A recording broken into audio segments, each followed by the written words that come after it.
لا ما عاد يرعبني ظلم يهددني لا شيء أخسره لا لا مهما يطول الدرب فالحق معه. السلام عليكم ورحمة الله وبركاته. بسم الله الرحمن الرحيم. الحمد لله رب العالمين، والصلاة والسلام على أفضل الأنبياء والمرسلين نبينا محمد وعلى آله وأصحابه أجمعين.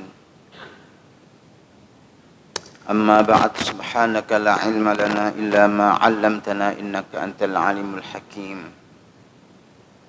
رب اشرح لي صدري ويسر لي أمري واحلل عقدة من لساني yafqahu qawli. Yang kami hormati Ketua Takmir Masjid Al-Azhar beserta jajarannya, panitia penyelenggara kajian Ahad pagi di Masjid Al-Azhar dengan semua komponen kelengkapannya, hadirin wal hadirat, para jamaah rahimakumullah. Alhamdulillah, kita panjatkan rasa tasyakur kita kehadirat Allah atas segala nikmat yang telah dilimpahkan kepada kita semua. Allah subhanahu wa ta'ala masih berkenan memberikan kesadaran, memberikan kekuatan untuk tetap istiqomah di dalam ketaatan kepadanya. Mudah-mudahan sejalan dengan bertambahnya usia kita, meningkat iman kita, meningkat amal soleh kita, meningkat ketakwaan kita kepada Allah subhanahu wa ta'ala. Hadirin, peristiwa hijrah yang dilakukan oleh Nabi kita Muhammad sallallahu alaihi wasallam bukanlah peristiwa biasa. Ia peristiwa dahsyat yang tidak tergantikan oleh generasi manapun sesudahnya. Karena dengan peristiwa hijrah itu, orang-orang beriman pada zaman itu telah memperoleh ujian yang sejatinya untuk menguji siapakah yang benar dengan imannya dan siapa pula yang pura-pura dengan imannya. Makanya Nabi mengatakan la hijrata ba'dal fathi, bahwa tidak ada hijrah setelah terbukanya kota Mekah itu kecuali hijrah dalam arti jihad dan niat, kan gitu. Kita bisa merekonstruksi kembali bagaimana peristiwa itu dan kemudian mencoba memahami kedalaman iman pengikut Muhammad sallallahu alaihi wasallam. Orang rela menanggalkan status sosialnya, rela meninggalkan harta kekayaannya, rela meninggalkan pekerjaan mapannya, pergi ke suatu tempat yang belum tentu ada gantinya hanya karena ikut omongan seseorang yang bernama Muhammad. Kalau jenengan disuruh untuk hijrah ke Pacitan, wis dolen kabeh omahmu, tinggalkan pekerjaanmu, tanggalkan jabatanmu. Hijrah kemana Pak? Ke Pacitan sana. Di sana ada apa? Ya enggak tahu, urusan besok, yang penting ke sana dulu. Jenengan tentu akan berpikir 1000 kali. Pung-pung dorong remek mburi, pasti kita akan menolaknya. Tapi sahabat-sahabat Nabi Sallallahu Alaihi Wasallam tidak punya pikiran seperti itu. Mereka husnudzon billahi ta'ala, berbaik sangka kepada Allah bahwa di dalam ketaatan itu ada kemaslahatan. Itu kunci iman. Bahwa di dalam ketaatan itu ada kemaslahatan. Mana perintah dijalankan, mana larangan dijauhi, dengan mengembangkan satu sikap rohani, husnudzon billahi ta'ala, berbaik sangka kepada Allah, bahwa itu pasti berdampak maslahat bagi saya.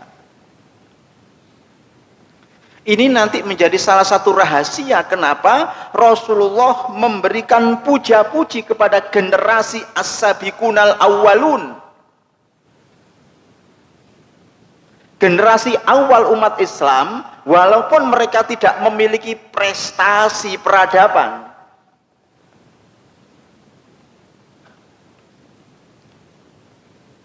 Nabi pernah mengatakan khairul quruni qarni tsummal ladzi yalunahum tsummal ladzi yalunahum. Sebaik-baik generasi adalah generasiku ini. Baru kemudian yang menyusulnya generasi tabi'in, baru kemudian yang menyusulnya lagi generasi tabi'ut tabi'in.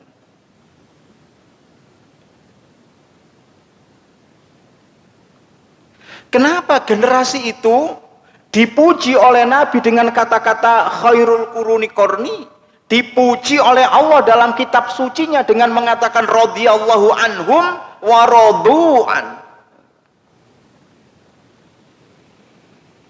Allah ridho pada mereka dan mereka ridho kepadanya.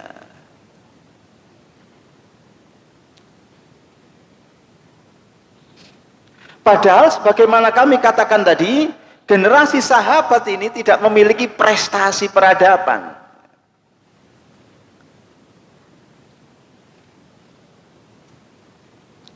Salah satu rahasianya adalah memuncaknya iman mereka, balung sumsumnya tauhid mereka, yang itu nanti menjadi pondasi, menjadi dasar asas bagi generasi muslimin sesudahnya, yang kemudian sampai menjadi tolok ukur peradaban dunia pada zaman keemasan Islam, zaman Daulah Abbasiyah atau Daulah Bani Abbas.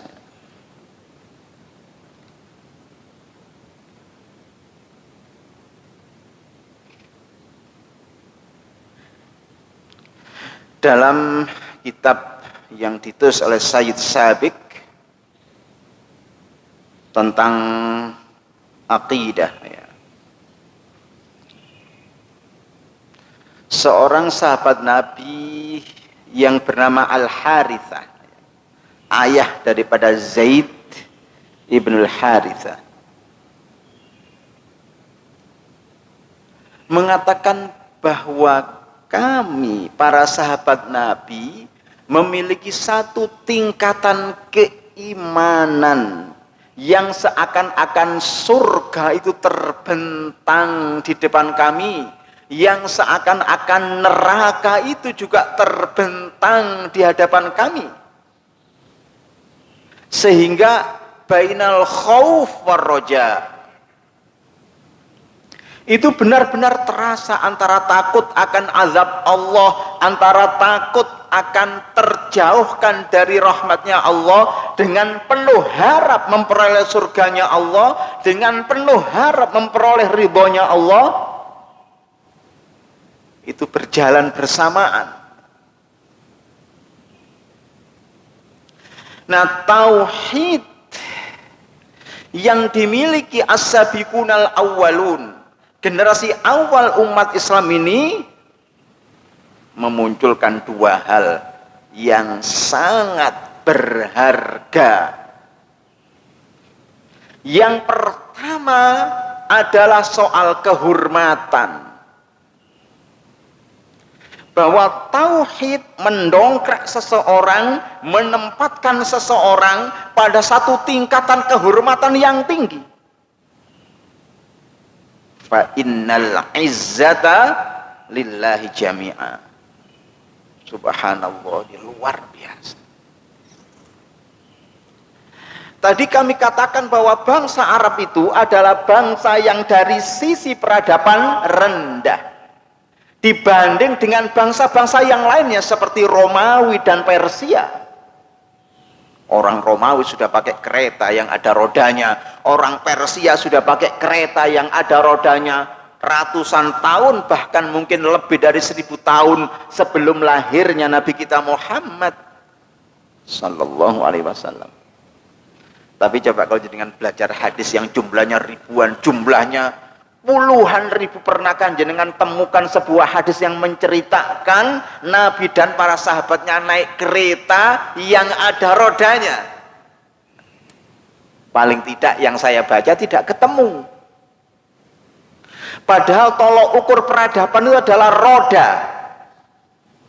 Ketika makam Tutankhamun, piramid yang paling besar di Mesir digali para arkeolog dari Eropa, takjubnya luar biasa. Bukan saja ditemukan peti mati yang terbuat dari emas yang menunjukkan bangsa Mesir itu adalah bangsa yang kaya raya, tapi juga ditemukan satu onggok kereta yang lengkap dengan rodanya, sehingga diyakini saat Fir'aun mengejar Nabi Musa kemudian tenggelam di Laut Merah, itu juga sudah pakai kereta yang ada rodanya.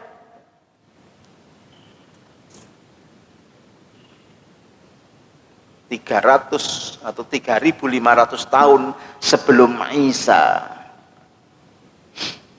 Padahal antara Isa dengan Nabi kita masih 600 tahun.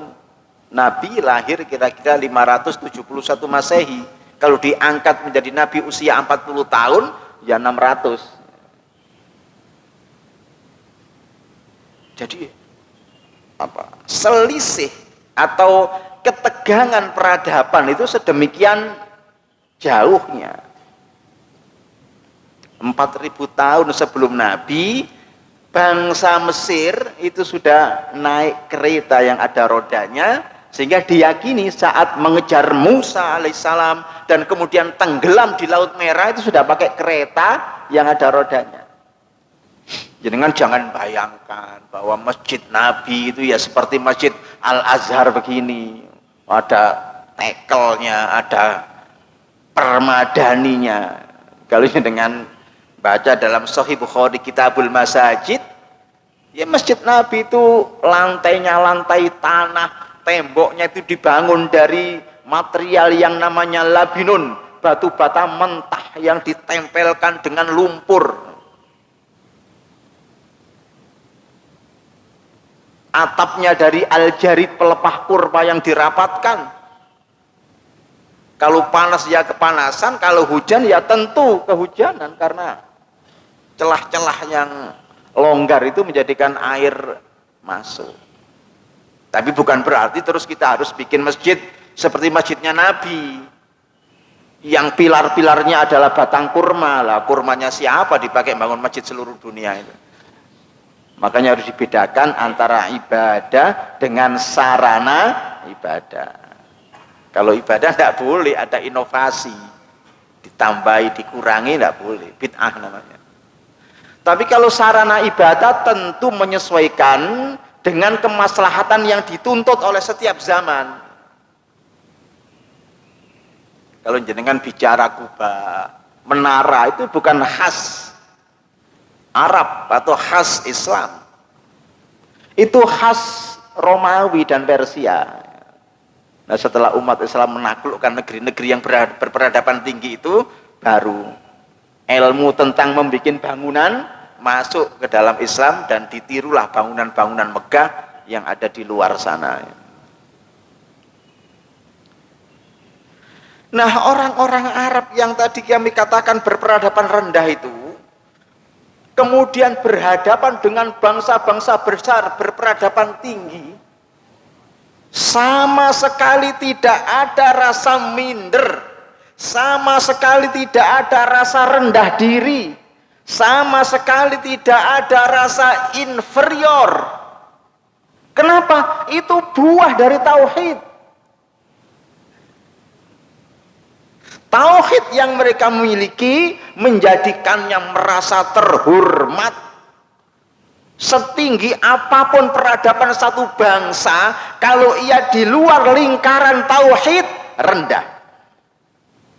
Tidak ada alasan untuk tunduk pada mereka, tidak ada alasan untuk membungkuk pada mereka. Wah, ini kunci kemajuan ini. Makanya bangsa Indonesia sekarang maju. Anaknya maju, mantunya maju. Nanti misananya juga maju pilkada.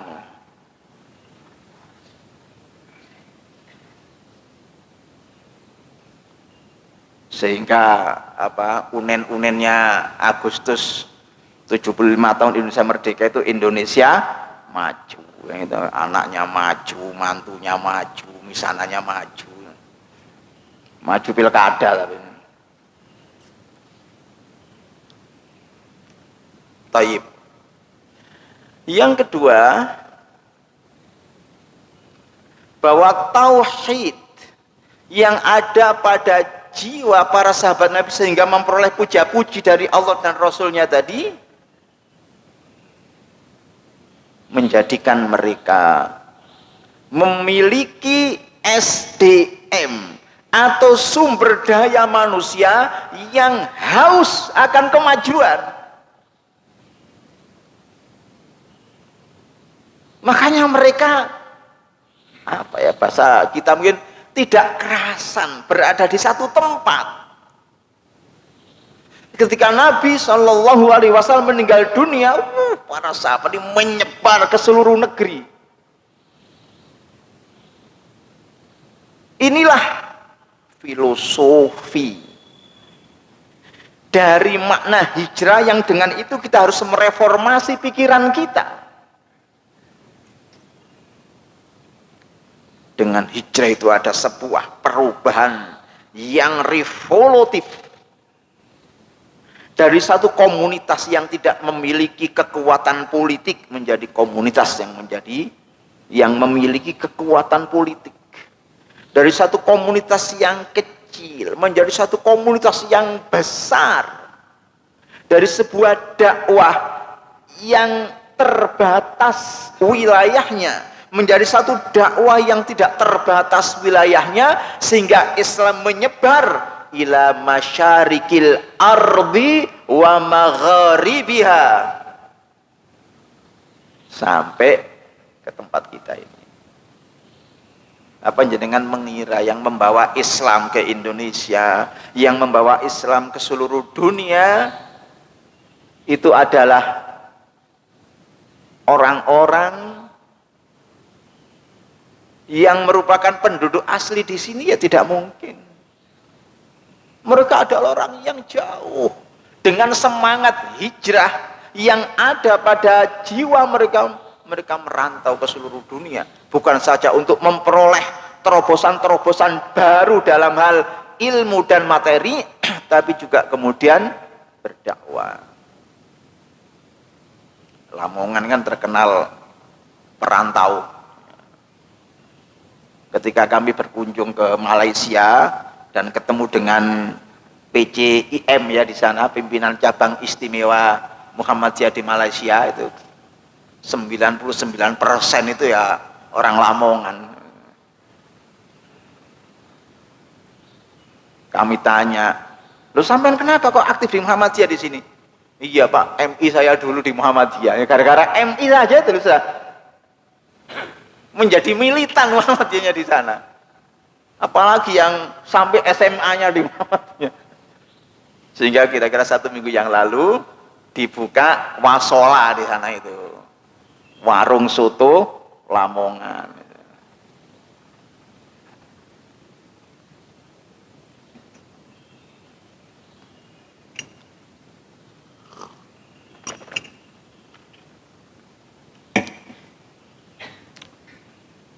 Perkenankan saya mengutip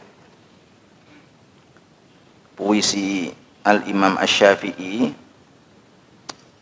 tentang motivasi hijrah tadi.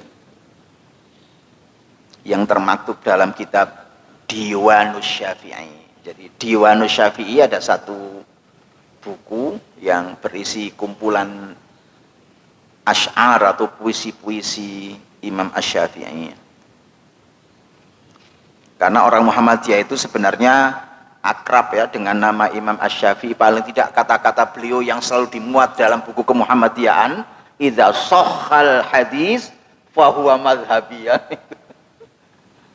Kalau jenengan pernah memperoleh pelajaran kemuhammadiyahan, mesti sama guru kemuhammadiyahan dikutip kata-kata Imam Syafi'i, idza shahhal hadis fa huwa madhhabi. Apabila hadis itu sahih, ya itulah madhab saya.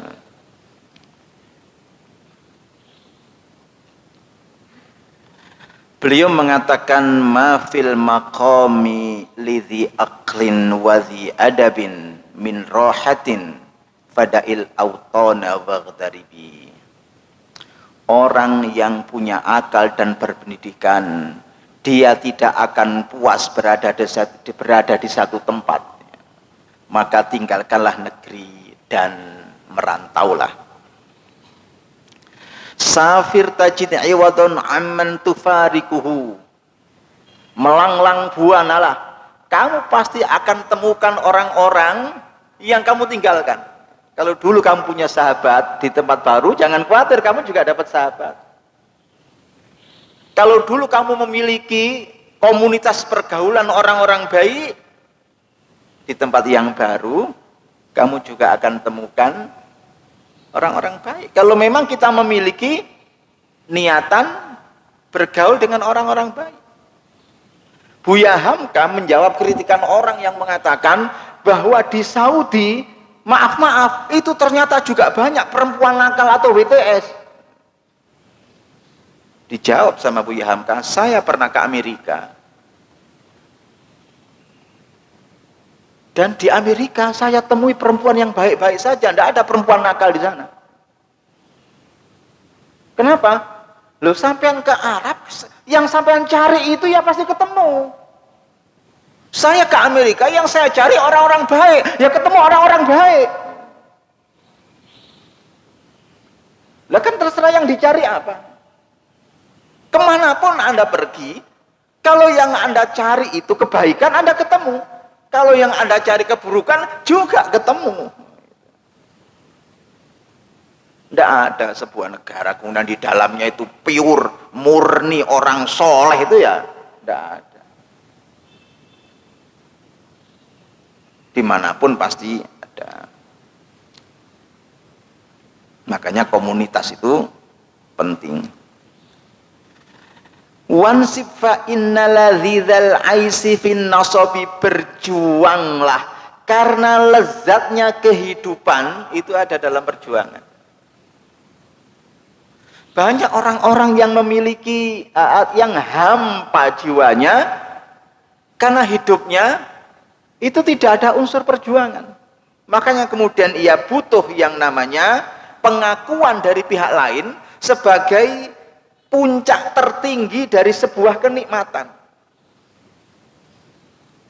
Kenapa banyak orang kaya raya yang duitnya triliunan rupiah masih mencalonkan diri menjadi wali kota, menjadi bupati, padahal gajinya itu kecil, tidak ada apa-apanya dibanding perusahaannya, tidak ada apa-apanya. Itu karena ia pengen memperoleh pengakuan dari orang lain. Aktualisasi diri namanya. Karena ternyata kekayaan betapapun banyaknya itu tidak cukup bagi manusia untuk memperoleh kebahagiaan hidup. Nah, kalau orang itu berjuang, dia akan memperoleh kebahagiaan hidup. Itulah nanti yang disebut sebagai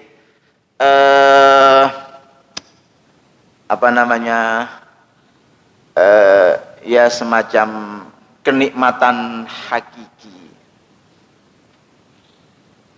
merasa senang, merasa bahagia kalau kita bisa memberikan satu manfaat kepada orang lain ya.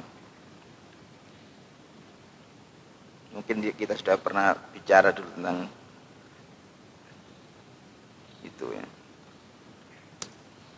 Inni ra'aitu wuqufal ma'i yufsiduhu insala taba wa ilam yajri lam yatib. Yang aku lihat jika air itu tergenang, maka air itu menjadi rusak kualitasnya. Tapi kalau dia berjalan, maka menjadi baik, menjadi segar. Wal usdu laula firaqil ardi maftarasat. Coba perhatikan harimau atau singa, kalau ia tidak tinggalkan sarangnya, apa bisa menangkap mangsa?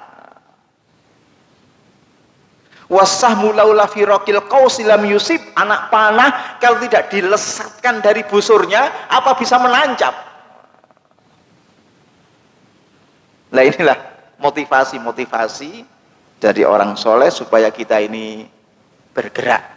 Jangan puas dengan keadaan yang ada, jangan puas dengan status quo.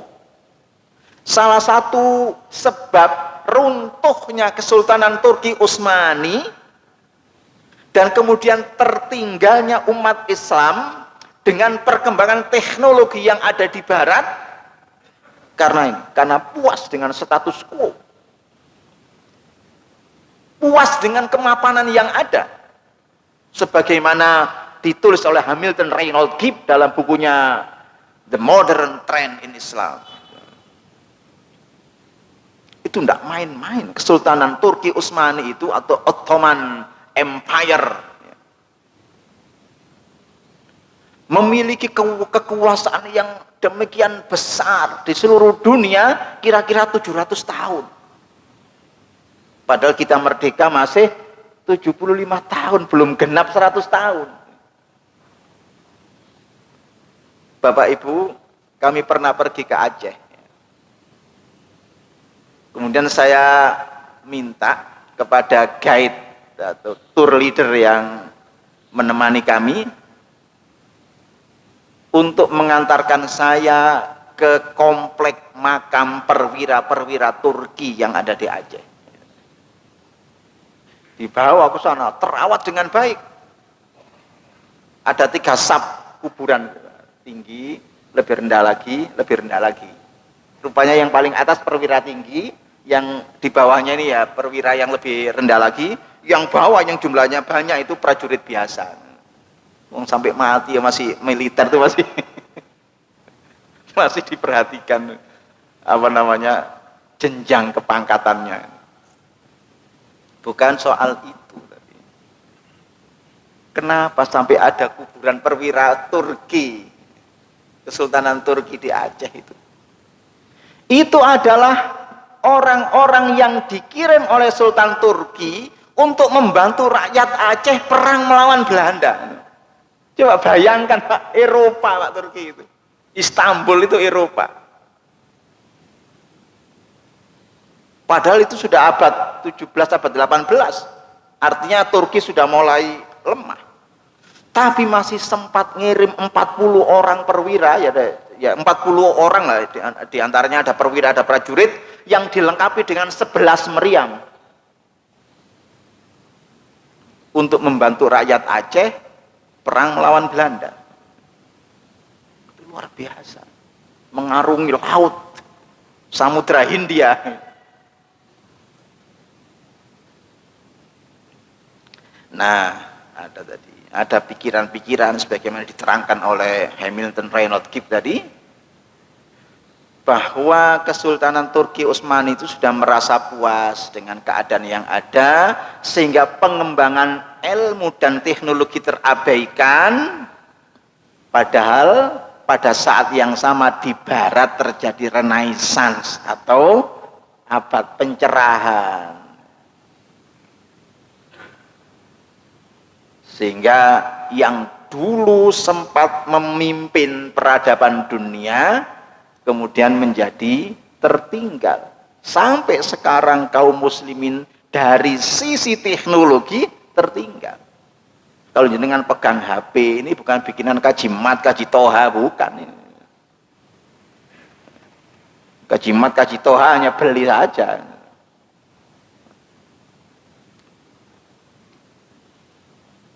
Nah, berangkat dari tadi.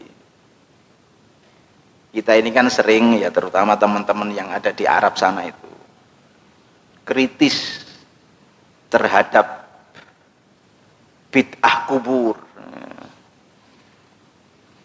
Tapi pada saat yang sama tidak kritis terhadap bid'ah kusur. Kusur itu istana. Mereka biasa saja merasa tidak bersalah ketika menggadaikan keamanan negerinya kepada bangsa kafir seperti Amerika. Padahal kehormatan kaum muslimin itu tidak boleh diserahkan kepada orang-orang kafir.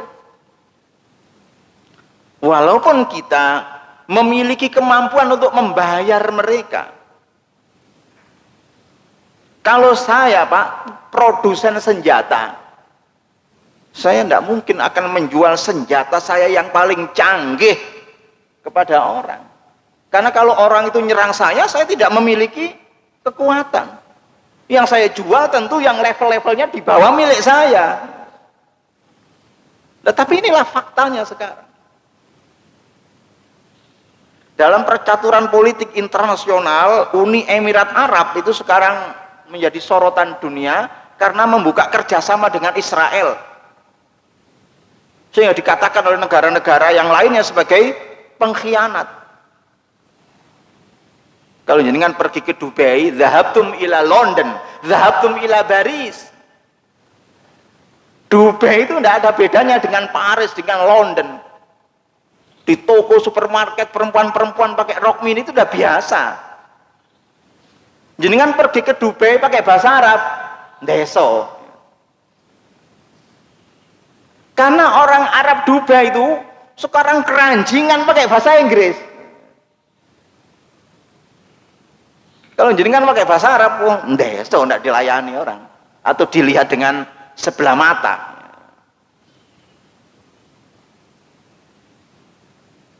Kenapa sampai kemudian membuka kerjasama dengan Israel? Ada bayarannya, Pak. Diizinkan untuk alih teknologi nuklir dari Amerika. Amerika aku diajari kok bikin nuklir. Karena negara-negara lain sudah berhasil seperti Iran menggerakkan industrinya sudah dengan teknologi nuklir walaupun tidak memproduksi senjata nuklir.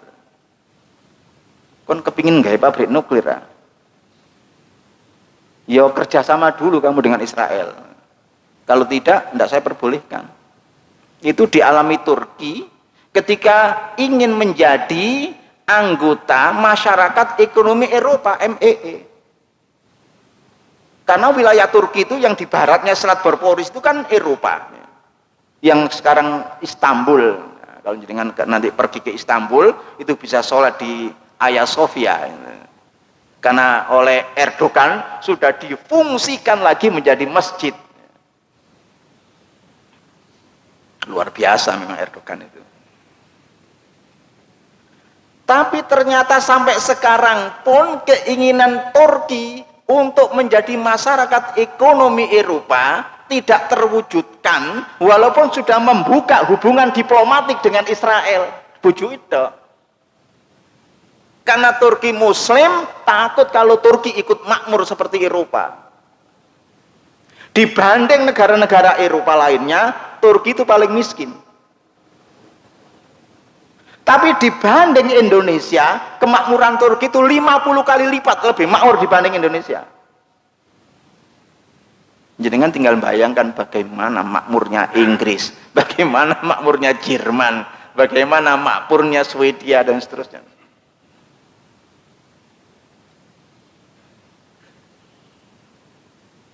Sehingga Erdogan membuat keputusan-keputusan yang membuat telinga orang Amerika, telinga orang Eropa menjadi panas. Hagia Sophia yang dulunya adalah dianggap sebagai gereja abadi umat Nasrani, yang zaman Mustafa Kemal Atatürk itu dirubah menjadi museum, difungsikan kembali menjadi masjid. Dan itu bukan putusan presiden tapi putusan pengadilan, karena ternyata Sultan Muhammad Al-Fatih dulu itu tidak merampas masjid itu, dia membeli dari otoritas keagamaan yang ada waktu itu, dan kemudian dinyatakan diwakafkan untuk masjid. Dokumennya masih jelas, masih lengkap. Makanya kemudian Mahkamah Agung lah bahasa kita itu mengembalikan fungsi itu. Dan keputusan Mustafa Kamal itu dianggap keputusan yang ilegal, menyalahi hukum. Taib ya, kita kembali kepada persoalan mereformasi pemikiran kita tadi. Makanya pikiran kita ini harus ke depan, harus visioner. Ketika Nabi masih hidup itu sudah bicara tentang menyebarnya Islam ila masyarikil ardi wa magharibiha, ke penjuru timur dan baratnya bumi. Padahal masih sederhana, tidak memiliki apa-apa. Itu namanya visioner. Saya sering melihat warungnya orang Jawa, ditulis warung sederhana. Itu namanya, dari namanya saja sudah menyerah Pak itu.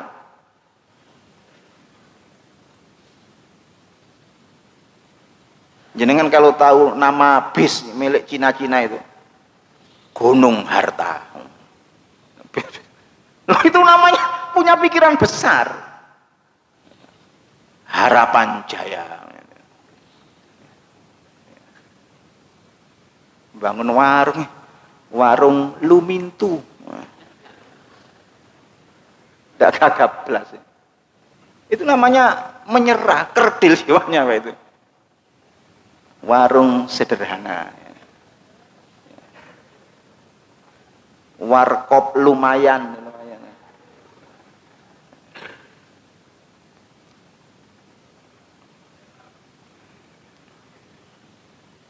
Baik, saya kasih contoh sebagai akhir dari pembicaraan kita, bahwa pikiran-pikiran besar itu sudah diajarkan oleh Al-Quran, paling tidak dalam doa Nabiullah Ibrahim alaihissalam, sebagaimana terdapat dalam Quran surat Ibrahim ayat 37. Rabbana inni askantu min dzurriyyati biwadin ghairi dzi zar'in 'inda baitikal muharram Rabbana liyuqimus sholata faj'al af'idatan minan nasi tahwi ilaihim warzuqhum minas samarati la'allahum yashkurun. Rabbana, duhai Tuhan kami, inni askantu min dzurriyyati, aku tempatkan anak keturunanku biwadin ghairi dzi zar'in, di sebuah lembah gersang yang tidak ada tetanaman.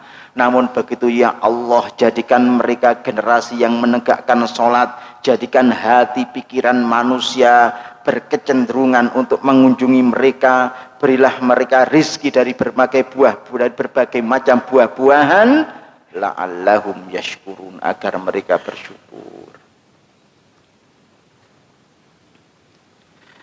Dikisahkan dalam buku yang bicara tentang kisah nabi-nabi bahwa Nabi Ibrahim itu bukan orang Arab, Pak. Orang Ur. Ur itu sekarang wilayah Irak. Ketika benih yang sehat, ketika benih yang bagus tidak memperoleh tempat yang cocok untuk persemaiannya, tentu tidak akan memperoleh hasil yang bagus. Satu-satunya cara hijrah, carilah tempat persemaian yang cocok dengan benih yang bagus ini. Dengan punya benih kedelai, benih jagung, benih padi yang kualitas nomor wahid, tapi tanah tempat persemaiannya itu tandus, tidak ada humusnya, kehilangan unsur haranya, ya tidak akan jadi bagus. Semacam orang yang benar berada di tempat yang salah, right man on the wrong wrong place itu. Kalau right man in the right place, itu baru kan jebolan. Makanya solusinya Nabi Ibrahim hijrah dari Irak ke Arabia. Tentu dalam bimbingan wahyu.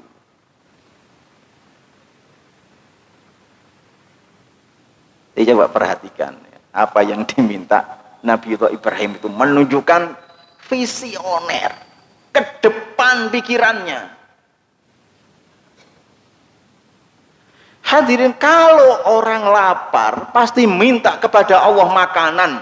Kalau orang itu miskin pasti minta kepada Allah kekayaan. Iya apa tidak?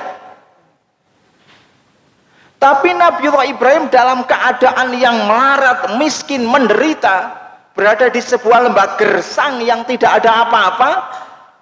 Pertama kali yang diminta kepada Allah adalah generasinya menegakkan sholat. Bukan generasinya kaya, perutnya kenyang, itu soal lain. Yang pertama kali diminta, liyuqimus sholat. Karena memang inilah madaru kulli sa'adatin, pusaran semua kebahagiaan ada di situ.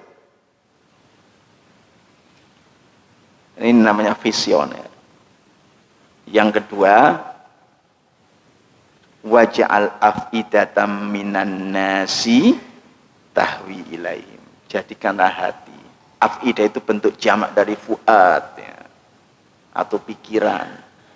Manusia berkecenderungan untuk mengunjungi mereka. Coba kita hayati. Aneh apa enggak kata-kata ini? Bicara mengunjungi satu tempat itu kan bicara tentang destinasi wisata. Kalau bicara tentang destinasi wisata harus ada ikon yang dijual. Orang Jawa Tengah menjual Borobudur supaya turis datang ke tempatnya. Orang Bali jual Bedugul, jual Pantai Kuta, yang indah-indah itu supaya orang datang ke sana. Orang Madura, Jawa Timur jual jembatan Suramadu yang dulu bersih ya, karena bayar, ada dana untuk kebersihannya, sekarang menjadi kotor Pak, karena digratiskan ya, tidak ada biaya pemeliharaannya. Mungkin lama-lama jadi jamban terpanjang di Asia Tenggara.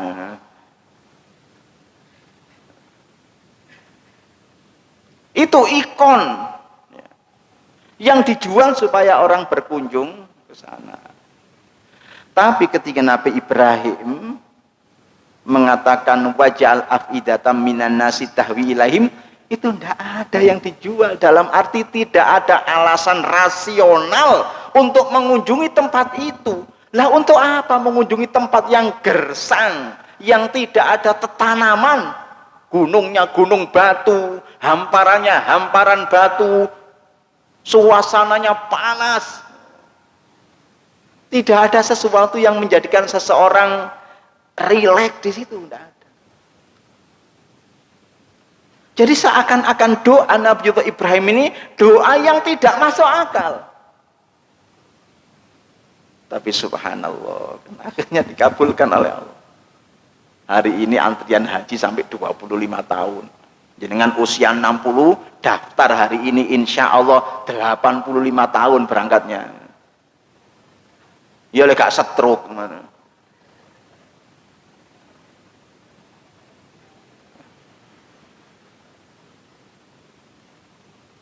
Kelakarnya para mufassirin begini.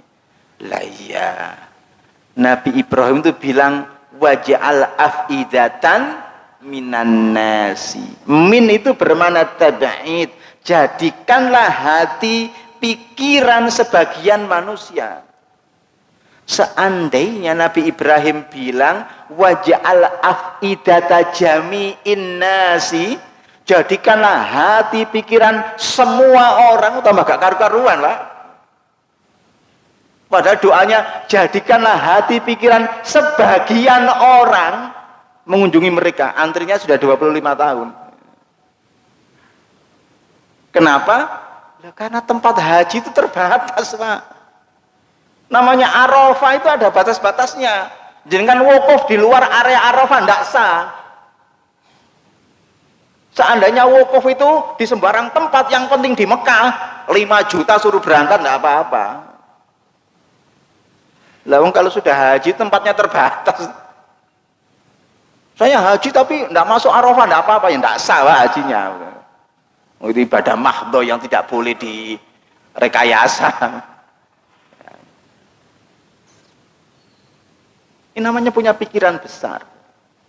Walaupun dikabulkan Allah ribuan tahun setelah dia tidak ada lagi di atas dunia. Yang ketiga, minta kepada Allah supaya anak cucunya diberi rizki berbagai macam buah-buahan. Lah wong faktanya, ya kalau Indonesia Pak, tongkat kayu dan batu jadi apa? Jadi tanaman. Di sana batang pisang jadi tongkat di sana itu.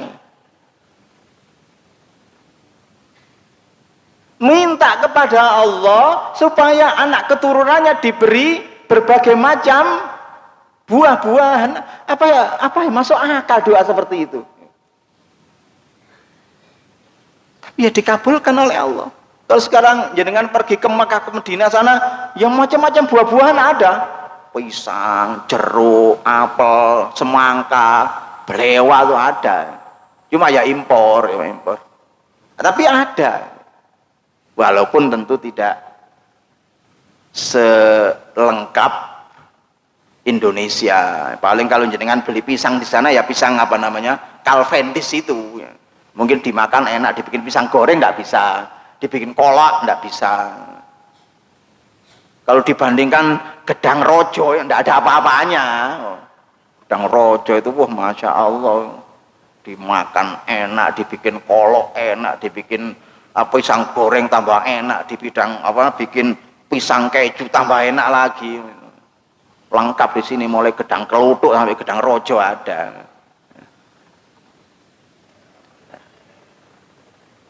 Taib, inilah ya pikiran-pikiran yang barangkali bisa membawa kita untuk menjadi cerah, menjadi segar. Untuk memajukan dakwah Islam ini, milikilah pikiran-pikiran besar. Sebagaimana Nabi dan para sahabatnya memiliki pikiran-pikiran besar, walaupun dimulai dari hal yang kecil, di sini dari diri kita sendiri. Inilah yang bisa kami sampaikan pada bincang-bincang pagi hari ini, mudah-mudahan bermanfaat. Kami kembalikan kepada